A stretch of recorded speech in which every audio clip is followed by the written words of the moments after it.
Hi everyone, how y'all doing? This week's been pretty eventful, but not in the way I had expected. I did go to see the Canada-Croatia game, where I did get to witness Team Canada scoring its first ever goal in the World Cup, which was like within 70 seconds of the game starting. So, I was still just basically getting comfortable, and suddenly it's like, whoa, they scored. But then I didn't get much of an opportunity to watch much else.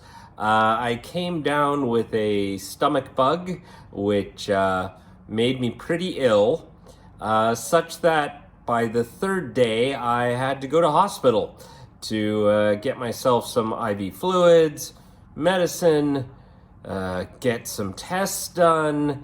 Yeah, it was a pretty rough time. I was in hospital for only that day and then went home with medicines. It seems to be helping a lot. I'm now able to keep food down. I'm not totally recovered yet, but yeah, so not the best week for me. I hope you've all been having fun. Either you're here enjoying the games and the wonderful atmosphere that has been provided, or you've been watching the games at home. From what I've read, some of those games have been absolutely crazy, with upsets all over the place, and the end result of the pools being completely not what anyone was expecting. But some of the more favored teams did manage to go through. Of note, I guess, Argentina, who managed to survive that initial scare against Saudi Arabia and managed to get through and are now through to the quarterfinals, as well as other favorites such as France and Brazil and Portugal and Spain and England. So in the end, while there's all sorts of crazy upsets happening, some of the more popular and favored teams did manage to get through.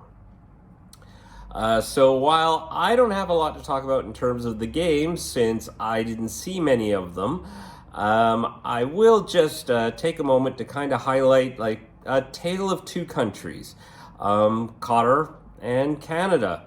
Both these countries, their teams were roughly the same rank in the 40s and 50s, and came to this tournament and proceeded to lose all three games.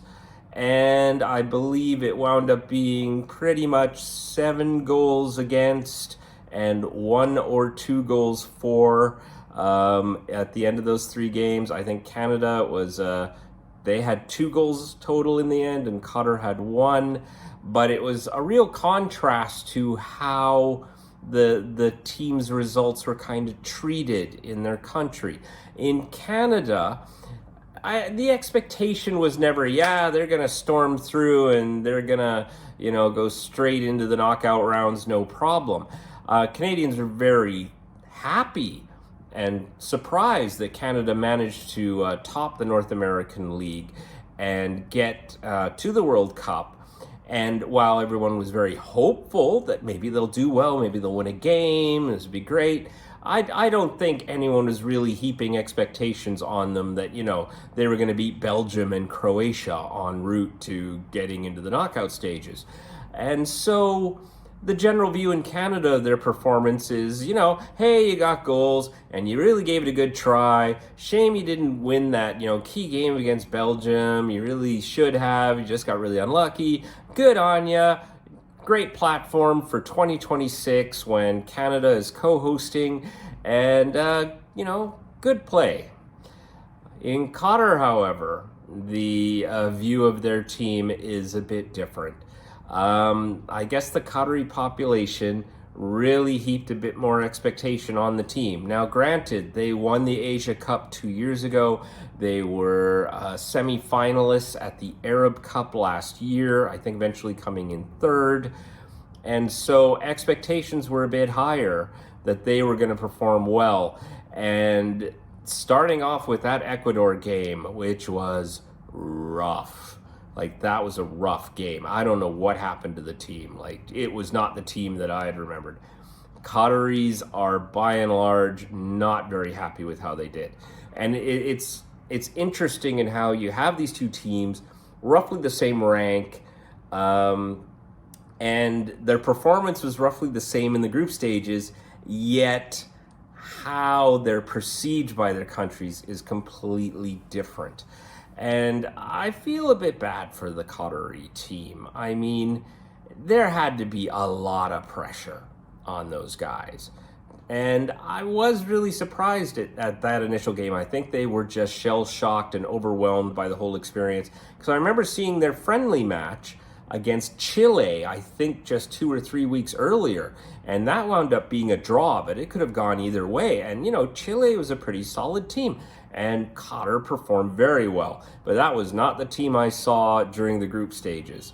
But I think the expectations were a bit too high. I recall when Qatar was playing its last game against the Netherlands, there was like one guy commenting that, he was expecting at a minimum at least a 1-1 draw. And it's like, 1-1 draw against the Netherlands. Like, come on, get real. Like, Netherlands is a top 8 team.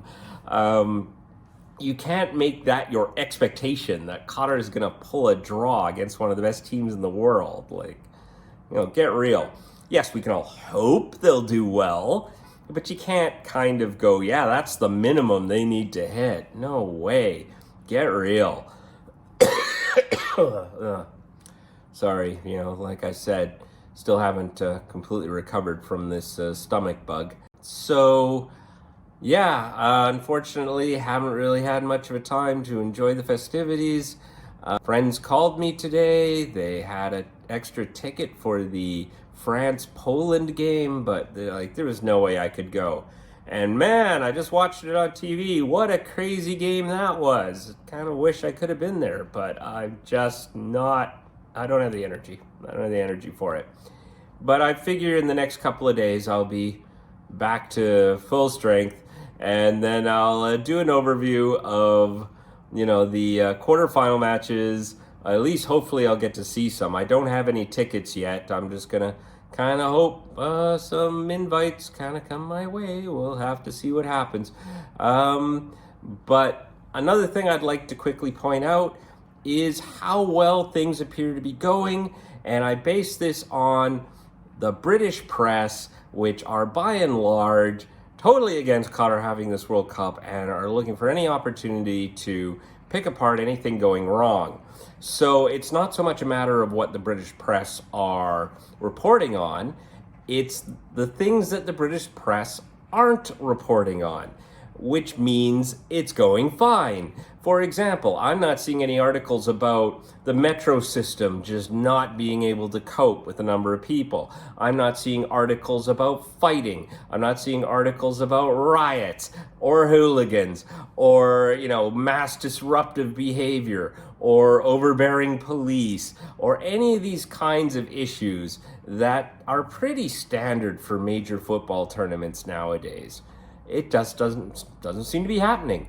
And believe me, if it was, the British press would have been all over it. Instead, they've got to, report things like, well, thanks to all the shuttle flights, we don't think the Qatar tournament's going to be carbon neutral now. Like, okay, well, sorry, but, well, what can you do? Or, I think a week or so ago, 2 guys dressed as crusaders were stopped by the police and weren't allowed into the stadium or something. And it's like, okay, if this is the biggest things you can pick on, read between the lines, everybody. Everything is going great. Because, if it wasn't, there'd be all sorts of stories about it all.